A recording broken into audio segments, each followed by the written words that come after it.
Hay historias que te hacen dudar de la realidad, relatos que dejan una marca imborrable en la mente, y esta es una de ellas.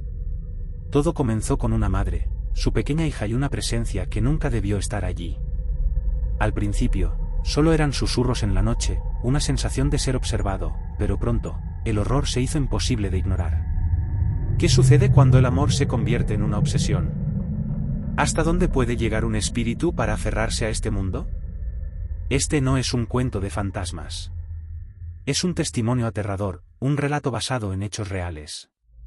Y cuando termines de escuchar esta historia, te preguntarás si realmente estamos solos cuando cae la noche.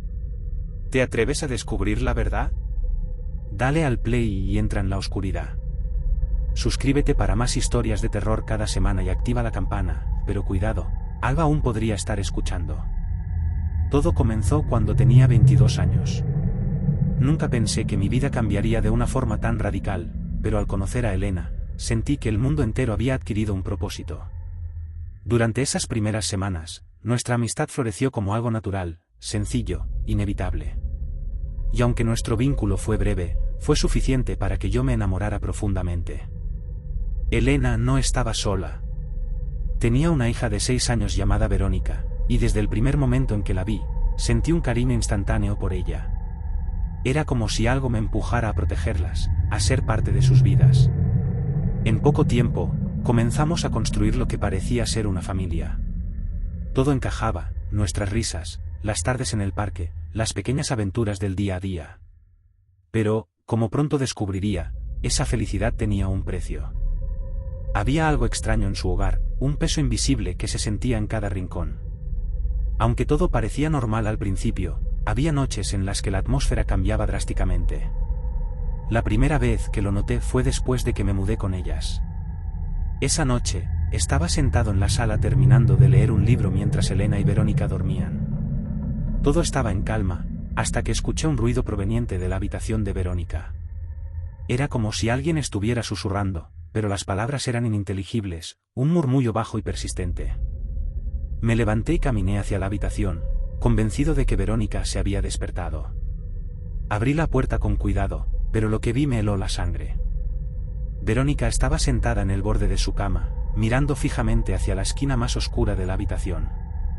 «Verónica», susurré, intentando no asustarla, pero no respondió. Me acerqué lentamente, y fue entonces cuando la vi. En la esquina oscura, una figura alta y delgada estaba de pie, apenas visible en la penumbra. Sus ojos brillaban con un tenue destello amarillento, y su presencia era sofocante, como si el aire en la habitación se hubiera vuelto más pesado. Di un paso hacia Verónica y la tomé en brazos. Cuando giré para salir de la habitación, escuché una voz suave pero gélida detrás de mí. «No puedes llevártela. Ella es mía». Elena me encontró temblando en la sala con Verónica en brazos. Intenté explicarle lo que había visto, pero no parecía sorprendida. En lugar de preocuparse o cuestionarme, simplemente bajó la mirada y murmuró: «Alba ha vuelto». Capítulo 1. El pasado oscuro. Esa fue la primera vez que escuché el nombre de Alba, la hermana de Elena. Según me contó, Alba había muerto en circunstancias trágicas años atrás, cuando Verónica era apenas un bebé. Habían estado muy unidas, pero también había algo oscuro en su relación. Alba siempre había sentido una conexión especial con Verónica, casi obsesiva, como si creyera que la niña le pertenecía. Elena no quiso darme muchos detalles al principio, pero con el tiempo, empezó a abrirse más. Alba había sido inestable emocionalmente, siempre al borde de un colapso. Nadie sabía exactamente qué la llevó a su muerte, pero Elena estaba convencida de que Alba no había encontrado paz, que su espíritu seguía atado a este mundo, aferrándose a Verónica como lo único que le quedaba. Intenté racionalizar lo que había visto. Pensé que quizá estaba imaginando cosas, que el cansancio me estaba jugando una mala pasada. Pero los días siguientes me demostraron que aquello era real. Verónica comenzó a comportarse de manera extraña. A veces, hablaba sola en su habitación, y cuando le preguntábamos con quién hablaba, simplemente decía: «Con tía Alba». Cuando le pregunté cómo sabía sobre Alba, ya que Elena nunca había mencionado su nombre frente a ella, Verónica respondió con total naturalidad: «Ella me lo dijo». Capítulo 2. La presencia creciente. Una noche, mientras dormíamos, fui despertado por un ruido proveniente de la cocina. Al bajar, encontré los cajones abiertos y platos rotos en el suelo. Pensé que alguien había entrado en la casa, pero no había señales de una intrusión. Entonces, la temperatura en la habitación descendió de forma repentina, y sentí que algo me observaba. Cuando me giré, la vi nuevamente. Alba estaba de pie al final del pasillo, su rostro pálido y sin expresión. Su mirada estaba fija en mí, pero no dijo nada. En un instante, desapareció. Al día siguiente, le conté a Elena lo sucedido. Ella estaba cada vez más angustiada. Me confesó que desde que era niña, Alba siempre había tenido una conexión con lo sobrenatural. Decía que podía comunicarse con espíritus y que, en ocasiones, cosas extrañas sucedían a su alrededor. Elena siempre pensó que Alba exageraba o simplemente buscaba atención, pero ahora no estaba tan segura. Capítulo 3. El ritual prohibido. Desesperado por encontrar una solución, decidí investigar más sobre cómo lidiar con lo que parecía ser una entidad sobrenatural. Encontré a un hombre llamado Mateo, un médium conocido en la zona, que accedió a ayudarnos. Cuando Mateo llegó a la casa, de inmediato sintió la presencia de Alba. Es poderosa y está llena de ira, dijo mientras recorría las habitaciones. Según él, Alba no estaba simplemente presente, había anclado su esencia a Verónica, y mientras la niña permaneciera en la casa, Alba no se iría. Mateo propuso un ritual para intentar romper ese vínculo, pero advirtió que sería peligroso. Alba no dejaría ir a Verónica sin luchar. Esa noche, llevamos a cabo el ritual. Mateo trazó símbolos en el suelo con sal y encendió velas en cada rincón de la habitación. Elena sostenía a Verónica, quien parecía estar en un trance, mientras yo me mantenía alerta, sintiendo la creciente tensión en el ambiente. A medida que Mateo recitaba palabras en un idioma antiguo, la temperatura de la habitación descendió drásticamente. De repente, las velas se apagaron, y la figura de Alba apareció en el centro del círculo. Su rostro ya no era humano, era una máscara de odio y desesperación. «Ella es mía», gritó con una voz que resonó en toda la casa. Las paredes comenzaron a temblar, y un viento helado apagó las luces. Mateo continuó el ritual, pero Alba no cedía. En un acto de desesperación, Elena se puso de pie y gritó: «Déjala en paz, Alba, ella no te pertenece».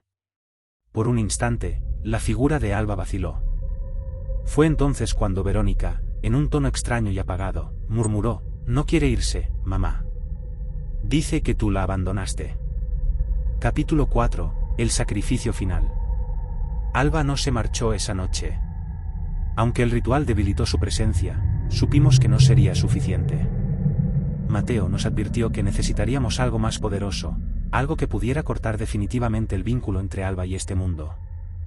Descubrimos que Alba había realizado un ritual oscuro antes de morir, vinculando su espíritu al de Verónica. Para romperlo, alguien tendría que entrar en contacto directo con Alba y convencerla de dejar ir a su sobrina. Mateo preparó un nuevo ritual, uno más peligroso. Me explicó que, para convencer a Alba de soltar a Verónica, alguien tendría que entrar en su plano, un lugar entre la vida y la muerte. No es un lugar al que cualquiera pueda ir y volver fácilmente, me advirtió. Si algo sale mal, podrías quedarte atrapado allí para siempre. Esa tarea recayó en mí. A pesar del riesgo, no dudé. No podía permitir que Alba destruyera nuestras vidas. Esa noche, después de poner a Verónica a dormir y dejar a Elena con Mateo, me senté en el círculo de sal que él había trazado en el suelo. Frente a mí, había una vela negra, un cuenco con agua y un pequeño objeto personal de Alba, un viejo broche que Elena había guardado como recuerdo. Mateo comenzó a recitar las palabras que abrirían el portal. Sentí un mareo repentino, como si el mundo entero se inclinara bajo mis pies. De pronto, todo se volvió oscuro. Capítulo 5. El encuentro con Alba. Cuando abrí los ojos, me encontré en un lugar que no se parecía a nada que hubiera visto antes. Era un vasto paisaje gris, cubierto de niebla espesa. Había sombras que se movían a lo lejos, figuras indefinidas que parecían observarme desde la distancia. Caminé hasta que la vi. Alba estaba de pie bajo un árbol retorcido, con una expresión fría e impenetrable. No se parecía a la figura terrorífica que había visto antes, ahora parecía más humana, aunque había algo inquietante en su presencia. «¿Por qué has venido?», Preguntó sin mirarme directamente. Para pedirte que dejes ir a Verónica, le respondí, tratando de sonar firme aunque mi voz temblaba. Alba rió suavemente, pero su risa estaba cargada de amargura. No entiendes nada. Verónica es mía. Siempre lo ha sido. Yo fui quien la protegió cuando Elena no pudo. Yo fui quien le cantaba cuando lloraba en la cuna y ahora quieres que la deje ir. Es su madre quien la ama y la cuida, le dije. Y yo también. Queremos darle una vida feliz. Pero tú la estás arrastrando a tu dolor. No es justo para ella. Alba me miró fijamente, y por un momento, vi algo en sus ojos, tristeza. No entiendes lo que es ser abandonada. Elena siempre me dejó de lado. Primero fue con sus amigos, luego con su esposo, y finalmente con Verónica. Ella no merecía a la niña. Yo sí. Pero ya no estás aquí, Alba, insistí. Estás atrapada en un lugar al que no perteneces. Si de verdad amas a Verónica, debes dejarla vivir, libre de tu sombra. Por un instante, el silencio llenó el espacio entre nosotros. Entonces, Alba dio un paso hacia mí. Sentí el aire volverse más denso, como si su presencia se hiciera más fuerte. «¿Y si no quiero irme?», susurró, su voz transformándose en un gruñido bajo y amenazante. Capítulo 6. El último enfrentamiento. De repente, las sombras comenzaron a moverse. Alba alzó una mano, y las figuras indefinidas que antes solo observaban empezaron a rodearme. Sus formas se alargaban y retorcían, y susurros llenos de ira llenaron el aire. Me sentí paralizado, pero entonces recordé las palabras de Mateo: su conexión con Verónica es su mayor fuerza, pero también su mayor debilidad. «Alba», grité. «Si de verdad amas a Verónica, demuéstralo dejando que viva su vida. No puedes mantenerla aquí contigo. Lo que estás haciendo no es amor, es egoísmo». Su rostro cambió de nuevo. Por un momento, parecía dudar, pero las sombras seguían avanzando. Sabía que no tenía mucho tiempo. «Déjala ir», le dije una vez más, esta vez con más fuerza. «Déjala vivir. Si te quedas aquí, no la protegerás. Solo la destruirás». Alba comenzó a llorar. Su rostro se suavizó, y las sombras retrocedieron lentamente. «No sé cómo dejarla ir», susurró. «Te ayudaré», le prometí. «Pero debes confiar en mí». Extendí mi mano hacia ella. Alba la miró por un largo momento antes de tomarla. Al hacerlo, sentí una oleada de emociones, su tristeza, su miedo, pero también su amor por Verónica. Capítulo 7. El regreso. Cuando desperté, estaba de vuelta en el círculo de sal. Mateo estaba a mi lado, agitado pero aliviado. Elena corría hacia mí, con lágrimas en los ojos. «¿Lo lograste?», preguntó. Asentí lentamente. «Sí. Alba se ha ido». Esa noche, la casa estuvo en calma por primera vez en meses.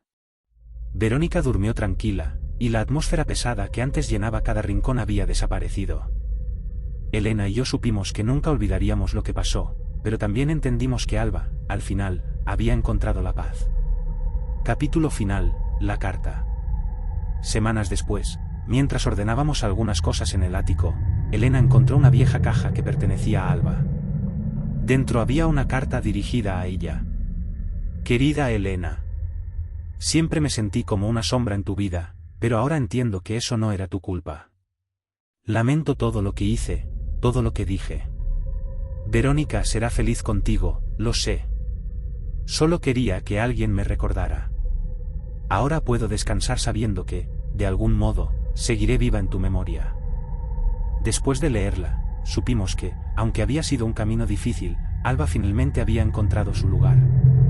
Y nosotros, al fin, teníamos la paz que tanto habíamos buscado. Con amor. Alba.